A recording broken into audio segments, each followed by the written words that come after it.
That's what I want to talk about. Brock Lesnar, I think the product, like I said before, has been consistently entertaining for the most part since WrestleMania. But Brock Lesnar, every single time he comes on TV, man, he brings a certain sense of must-see energy, just this emotion, this I've got to see what he's going to do. This guy is just a magical human being, just like a over-the-top, never-before-seen kind of figure, a kind of performer. Brock Lesnar could end ISIS. He could end ISIS, as that tweet said. That had me laughing, too.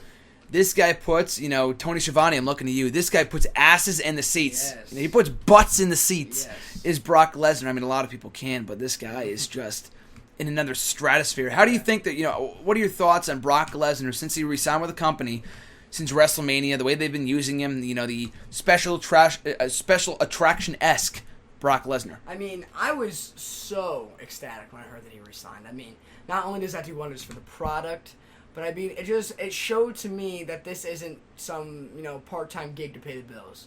It shows me, I mean, sure, he's getting paid a boatload of money to do 25 dates a year, probably less. Sure, he's getting paid a boatload of money to do not so many travel dates, but it shows to me that, hey, I could go off and, find success somewhere else, but I'm comfortable here.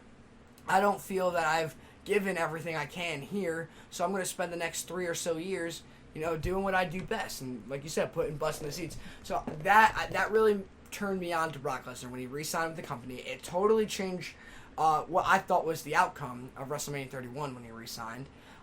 So that was great, and it just seems to me, now more so than ever, even in 2014, but now more so than ever, every appearance he makes, I feel like he genuinely wants to be there. Like, I feel like he enjoys doing this. So that is good for him. I'm glad he's with us. I'm glad he's getting all the money he's getting. He deserves it. And he's the saving grace, I'd say, right now in WWE. I mean, if he wasn't with us, we'd be in deep waters right now. So. I mean, a lot of good stuff going on, but Brock Lesnar, there's a lot of good stuff, but there's good stuff, and then there's Brock Lesnar, in my opinion. I think also, too, something that does not get talked about a lot is that Brock Lesnar, and I'm sure you're a fan of this as well, being the the fans of long-term booking that we are, Brock Lesnar is one of the only guys in WWE today that has a consistent story for the last year and a half. Let's go back to, and I know it's different when you have guys that wrestle every couple months. What I'm talking about is I'm not a fan of John Cena beats Ryback onto Mark Henry. There's no story there. It's just him as champion, challenger of the month, flavor of the month, whatever.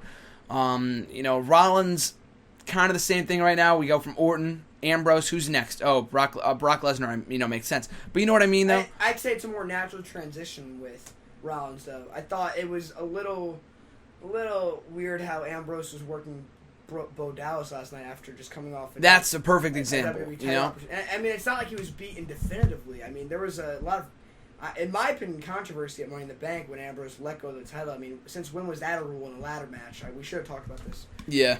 Weeks ago. But since when is that a rule in a ladder match that it's like a football, like a fumbled football after it comes down. Like, I mean, it should be, if you both bring it down, it's a draw, not a tug of war kind of thing. But I digress about that. It goes to show that Ambrose wasn't beaten definitively by Rollins, and next thing you know, he's working Bo Dallas. So I see how that transition isn't exactly natural, but I think like what he did with how he transitioned from like Orton to Ambrose, I thought that was smooth, and now Brock comes back. I mean, I can't really complain about Rollins, but I see what you're saying with the whole flavor of the month, like, oh, Ryback, oh, Mark Henry. Yeah, Rollins is not a good example. I feel like, they had a story set in place, and they had the whole thing right after WrestleMania. Rollins-Lesnar is long-term booking. I'm thinking of the Divas division right now. There's like no long-term story. It's one thing to the next. But Brock Lesnar, I mean, a lot of people have good long-term stories, like I said, Lesnar and Rollins, but Lesnar himself, let's go back to late 2013, okay? Beat CM Punk at SummerSlam 2013, and there's a video of him up on Paul Heyman's YouTube channel. They're backstage. He beats Punk, and he looks over to Paul Heyman in the back, and he goes, "Get me that damn title," or something along those lines.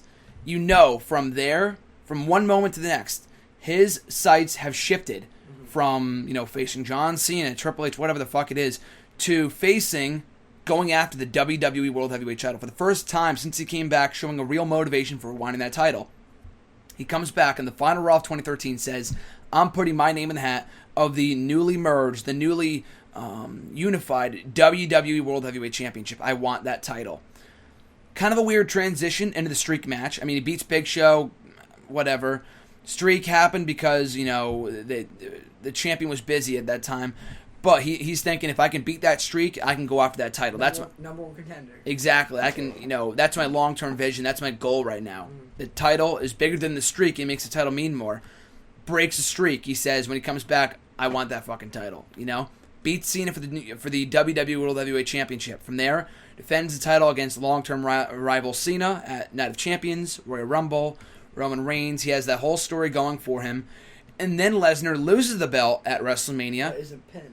It isn't pinned. It still hasn't been pinned in WWE since the last time he was pinned? WrestleMania 29 Triple H. against Triple H. And the second only time he's been pinned in WWE since he came back in 2012, and 3 years ago. These weren't one-on-one. These were, Extreme Rules match and exactly. no holds barred match. Exactly. So if you're getting technical, yeah, hand to hand, there aren't many, if any, who could step up to Brock Lesnar. So. Exactly.